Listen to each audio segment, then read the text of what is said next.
Hi, good evening, everyone. Welcome to the Facebook page. Today, we're talking about Singapore GaGa. We will have Director Tan Pin Pin with us in a short while. But just wanted to let everyone know we had some great news today at the projector. We have won a bid with Lendlease to open up a single screen cinema and black box in Somerset. So that's pretty exciting news for us. The timeline for that will be in the middle of 2022, so still some time leading up to it. But in these times, it's actually some good news for us. So look forward to that coming up in the Grange Road car park in Somerset in mid-2022. But in the meantime, we're still running, our cinema is still closed, but we are running our VOD. Our own platform, the Projector Plus, will open up online in July. But in the meantime, you can go to the projector.sg for some video on demand documentaries. For the moment, we have The Last Artisan by Craig McTurk, and also Singapore GaGa by Tan Pin Pin, which is on till tomorrow midnight. So do catch that if you haven't. And also I Dream of Singapore by Wan Pin continues its run at the projector.sg. So do rent that and watch that. Intermission is also still delivering. So if you missed some of your nachos and our grilled cheese sandwiches, do order that. Hey, Ron, thanks for joining us for every session. Yeah, so do go to the projector.sg to order some food. Okay, I think it's a time where I bring on Tan Pin Pin, who was the director of Singapore GaGa, which premiered in 2005 at the Singapore International Film Festival. Hi, Pin. Hi. Hi. Thanks for joining us today. Yeah, so maybe maybe we can start with a bit of an introduction about Singapore GaGa and why you decided to do this in 2005? Sure.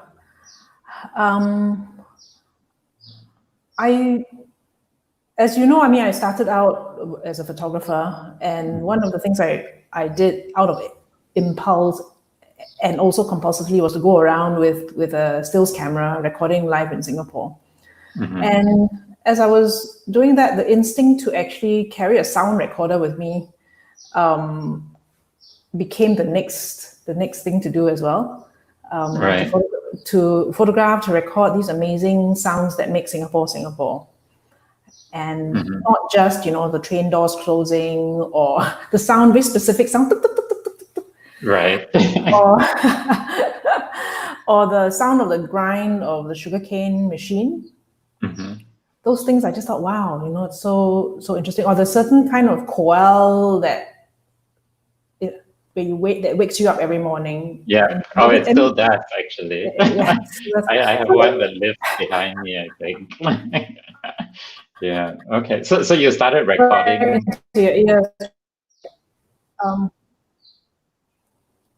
So it was a project to try to make recordings of these sounds, which are really, really so embedded into our lives here. And the idea was to make a DVD, a CD of these sounds. Mm-hmm. And as I started recording these sounds, I branched off into recording people I met along the way, like buskers, and that's how the project grew.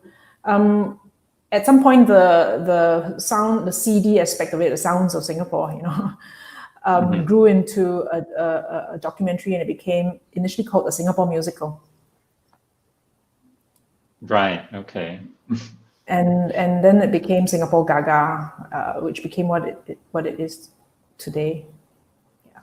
Right. Okay. And I mean, was it easy for you to start communicating with, like, say, the buskers or the tissue paper sellers and all? Like, I mean, coming with a camera, because some of them were also not legally in those spaces. So because the police were enforcing all that. Mm-hmm. So how was that approaching the subject and getting them to talk?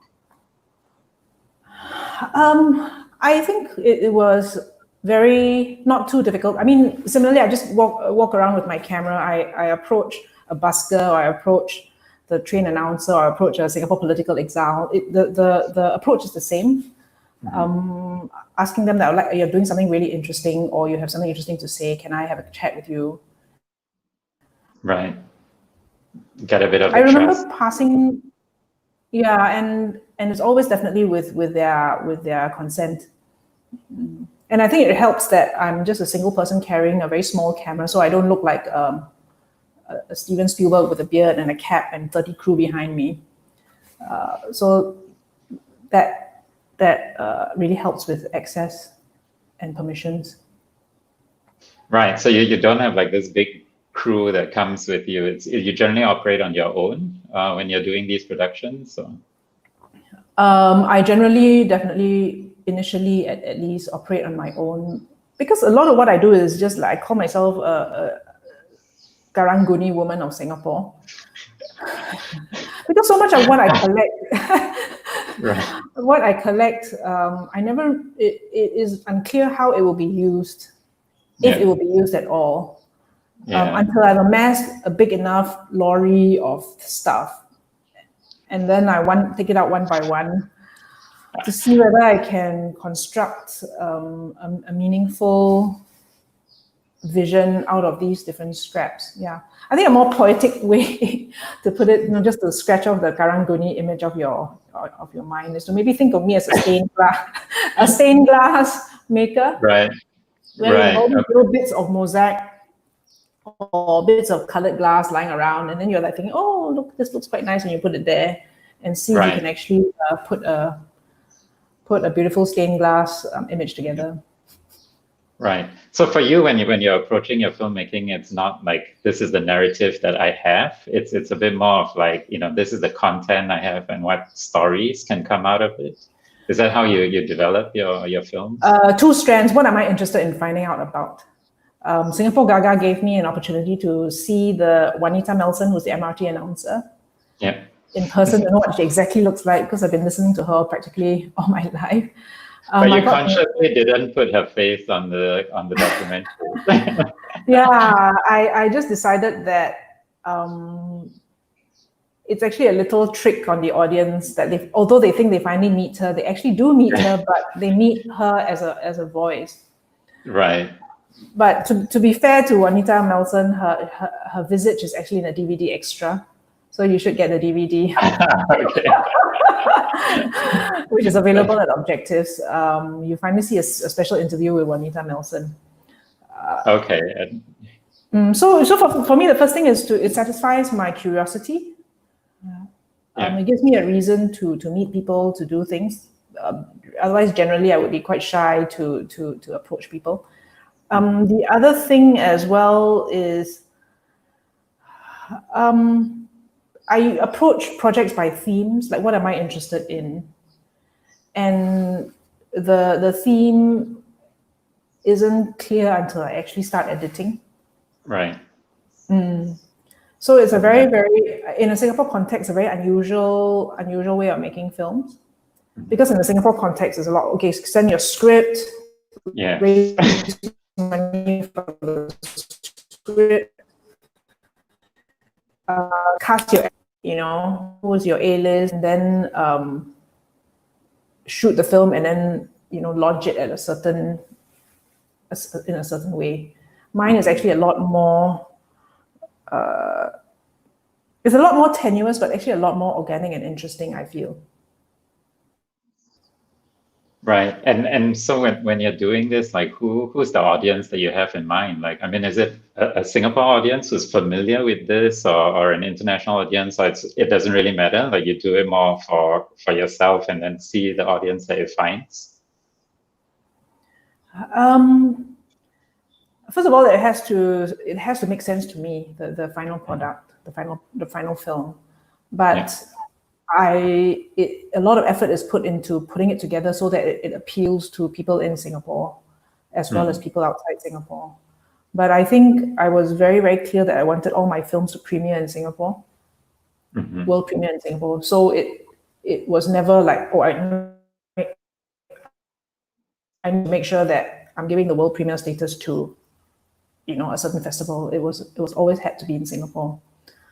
So the only film that I mean, of course, it couldn't happen with To Singapore with Love because the premiere plans kind of like exploded. But Right. For Singapore GaGa and Invisible City, they premiered in Singapore. Yeah. So yes, to answer your question, Singapore audiences are front and center, whom I hope would appreciate the films. Of course, it is appreciated by people beyond Singapore. I'm very, very happy for that as well, because then it means that I do believe that craft is universal beyond content. If the film is meaningful in another context, it means that it actually has strong enough legs, strong enough of a craft for it to stand on. Yeah, I mean, I've seen you also talk about, your documentaries being a bit of a love letter to Singapore, but it's interesting for me that Singapore GaGa starts and ends with this song, Wasted Days, Wasted Nights, why should I keep loving you? Does it say something about your relationship to Singapore, or am I reading too much into it? Oh, you should read everything you want to. Yeah. want to read in it. Yeah, I think when we were editing, we found that. So here I am collecting these little scraps from every corner of Singapore, right, over a long period of time, and it's almost as if it's a deep dive into my mind as we are editing. Like, why on earth did I find this interesting, or why on earth did I find that interesting? Because the whole idea is that you need to lasso it together for it to make sense.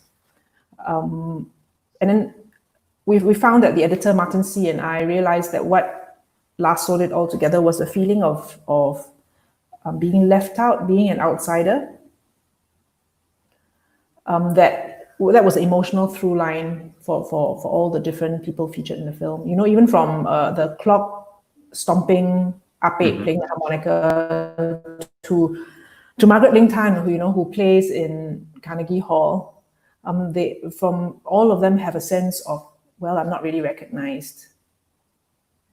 So I thought Wasted Days and Wasted Nights was actually the perfect song for this film. Yeah.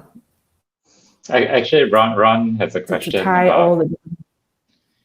Yeah, I mean, getting Margaret Ling Tan involved in this, someone who has performed at Carnegie Hall in New York Times, she's written up, and you've got her to do 433 at a void deck, and you just see someone in the background just observe and then leave, I mean, what was her experience with, doing that? Did you guys have a conversation about that? Yeah. It so happened that she was in Singapore. No, I think I really liked her album, The Toy Piano, A Dream of a Toy Piano. I can't remember. It's Toy Piano Symphony. I mean, it suddenly escapes me, but she has an album out, which I always kept and I keep playing it. And so when I wrote to her, she said, "Oh, I'm going to be in Singapore." Then we kind of like met and had a chat. And I said, "Oh, I would really like to do something with you, but let's have a chat of how we can do it." And we talked about places we could do it at. For example, in Botanic Gardens. And all these different places. And then I thought I had the idea of, look, if this is a film about everyday sounds that we ignore and do not take time to listen to, what is the spatial equivalent of that? And of course, it is a void deck, right? It literally is a void deck. Right. So I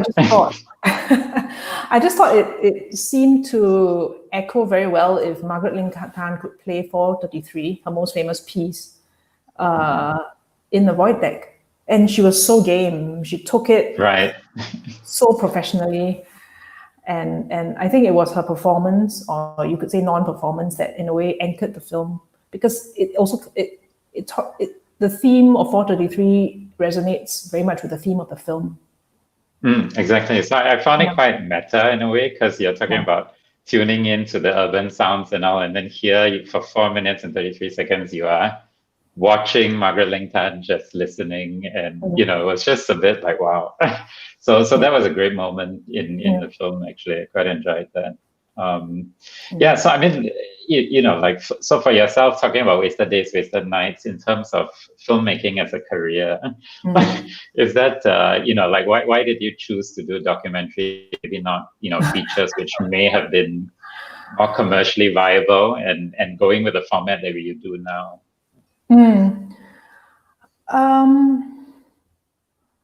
I feel that I think maybe because I started out as a stills photographer. So the method of actually carrying a camera with you and then just walking around, observing, listening, it's just something very instinctive for me. Yeah. And so for me to make a film, it was just a continuation of that process. Right. So I never thought that, oh, I need a crew, I need a big camera. I mean, I did think that, oh, I want to be a filmmaker, but my idea of being a filmmaker had to do with all these huge exercises. It almost feels like a military exercise oftentimes. Whereas for me, like the films that I really, what I thought I could manage in Singapore at that time, which had no film industry, maybe in the mid-90s. And then one friend of mine showed me a film which I think totally blew me away. It was called Chronicles of a Summer. Actually, it was one of the first films in which those small Aton cameras could be used on the streets. And he basically pointed the camera at people on the street to ask them, "Are you happy?" And then I just thought, wow, I mean, and then he strung out all these interviews, "Are you happy?" into a film.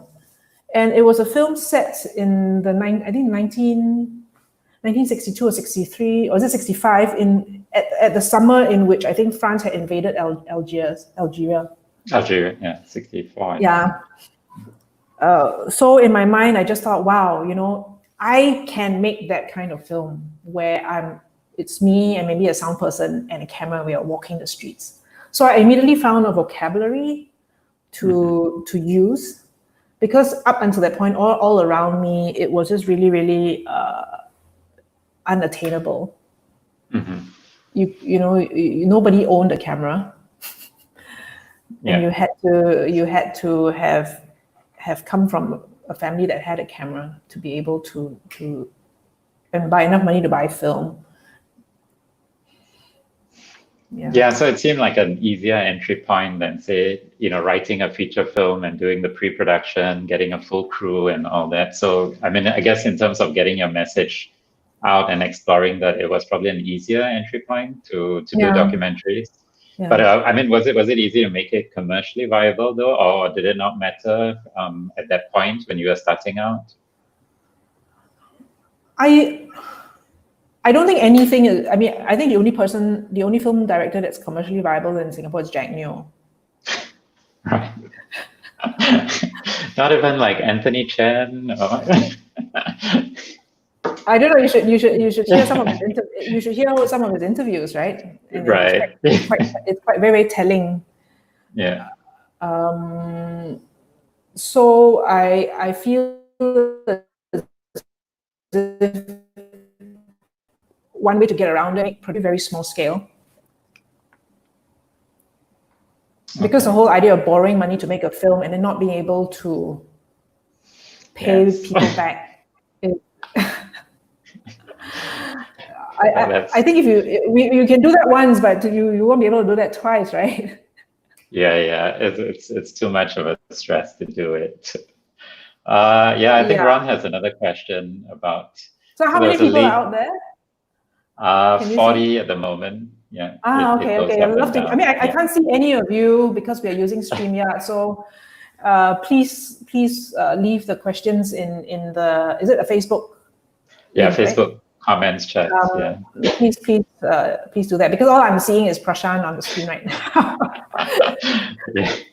It's not exactly Zoom. Ron had a question about a lady with glasses who was rather nonchalant and looking at the busker with harmonica, with a mixture of disgust and indifference, and then walked away before he was handcuffed outside Centrepoint.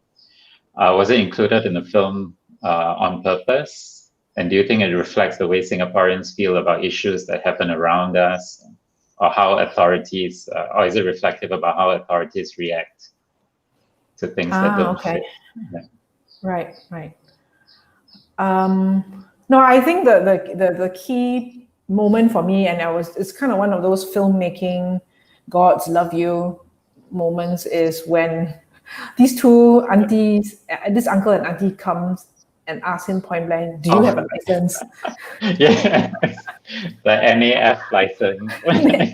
I have an NAF license, that NAF in Hill Street. Yeah. And he tries to sort of fob off. Yeah. It's such an interesting reaction, isn't it? When people do something, the first instinct is, do you have a license? Yeah. So I knew that I had to put that moment in. And as for the lady who was kind of just looking askance and then walks off, I just thought it was, I put it in to show one of the many different reactions towards buskers in Singapore. I think buskers anywhere as well, that they would have to live with to make a living as a busker. Yeah. Because I think it was also interesting, when he was talking about, I'm a national treasure. And it's also, what defines a national treasure? Does it need to be a state-sanctioned kind of, what's being valued? Or, is grassroots arts actually valuable? And do we value it yes, as right. an audience? So, I thought that was also pretty interesting. So this just came out of an interview with him, or you just let him speak, or how did that come about? I think that was my first interview with him. He was immediately kind of gave it to me, because I just thought it was so funny that he actually had a portrait of himself as part of the backdrop. Yeah. In an MRT station, right? Yes. I thought, who does this kind of thing, right? And what is actually interesting as well is when you see Yu Hong Zhou, the harmonica player, there's also a very A1 size portrait of himself in the background as well. Yeah. I think I just thought that was quite telling. I think that many of us who feel that, we need to carry our own posters and bring it everywhere with us. Yes. About marketing yourself, right? About marketing ourselves, because those of us who aren't, state sanctioned, or then that is our job. Mm-hmm. I'm sure you run a projector, you have the same sense of wasted days and wasted nights. No, it is. And sometimes you're like, it's a lot of bureaucracy that you're just trying to get around, and you spend a lot of energy doing that when actually, it's, even now we are setting up a TVOD platform. Yes. And there are, some regulations that we have to adhere to, which, which is a lot of bureaucracy, but when you think about it, actually, then it's so much easier for somebody to watch something off YouTube and get the same content that you're not allowed to, to provide. But anyway, that's a separate thing. Karen wanted to know if you actually rigged the uncle and auntie police, but I guess it was the gods were smiling on you. Gods were smiling. At that point. And the same gods that I feel flattered that you think I rigged that uncle and auntie because they were casted right out of Casting Central, right? Yeah. We licensed both. In moving house, just as they were digging out the remains, there was a huge thunderstorm, a bolt of lightning.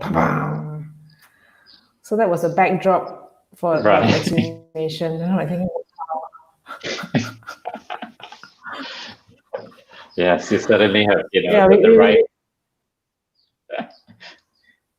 right film. We need to have film gods. We need to have a special episode on film gods. When gods are looking down favorably.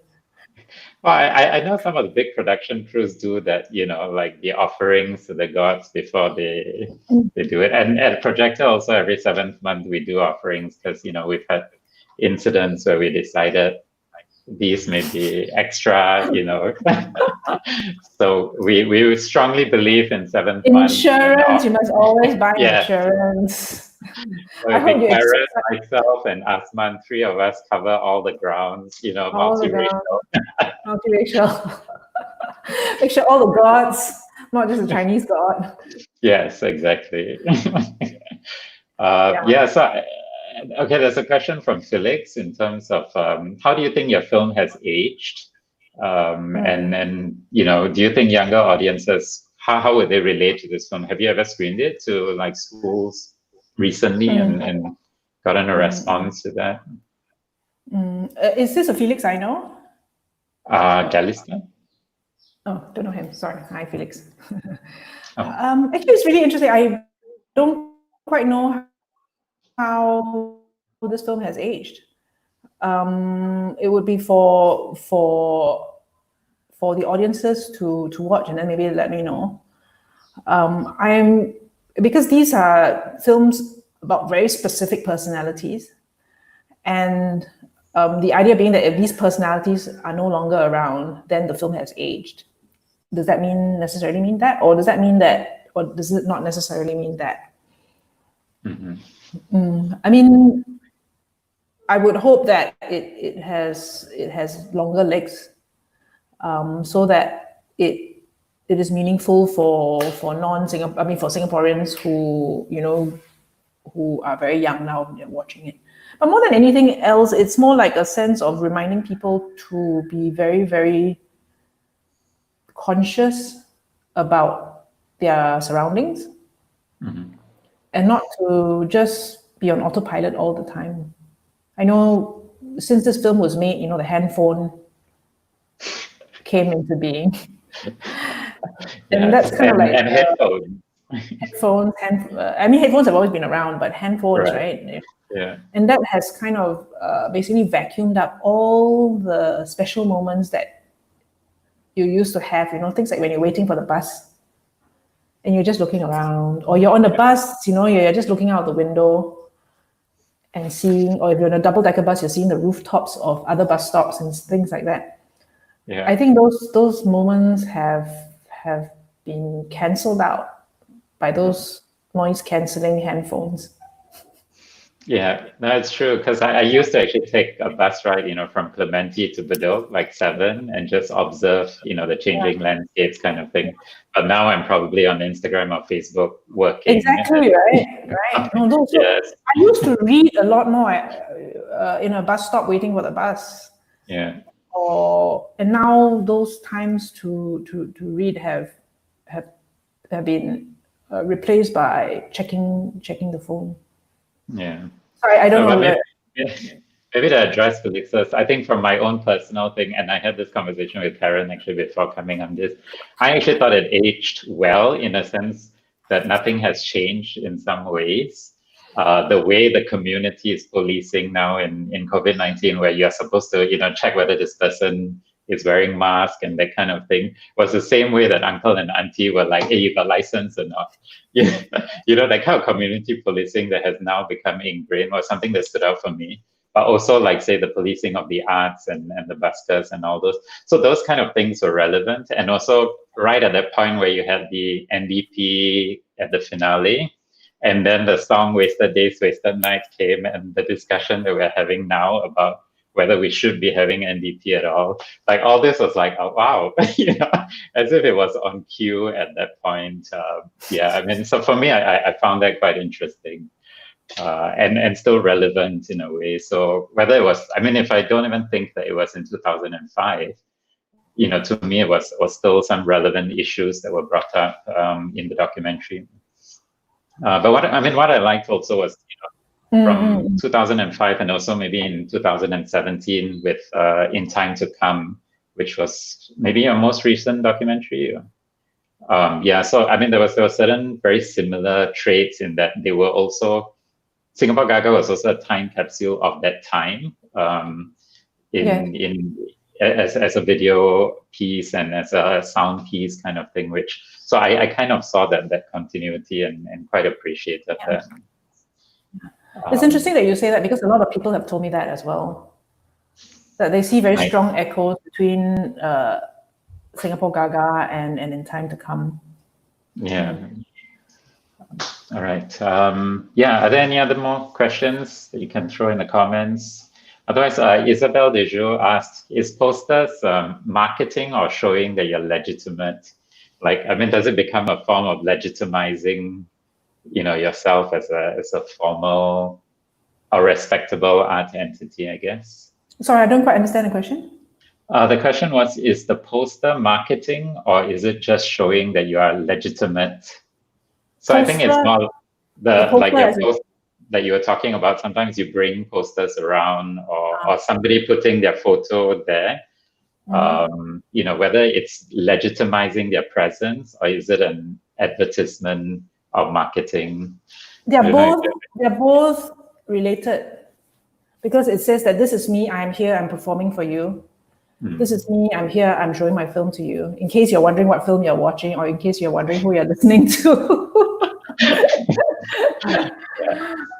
Yeah, this film has a poster, which is important. It is. It's on our Facebook page. All right. Looks like there isn't any other questions coming in.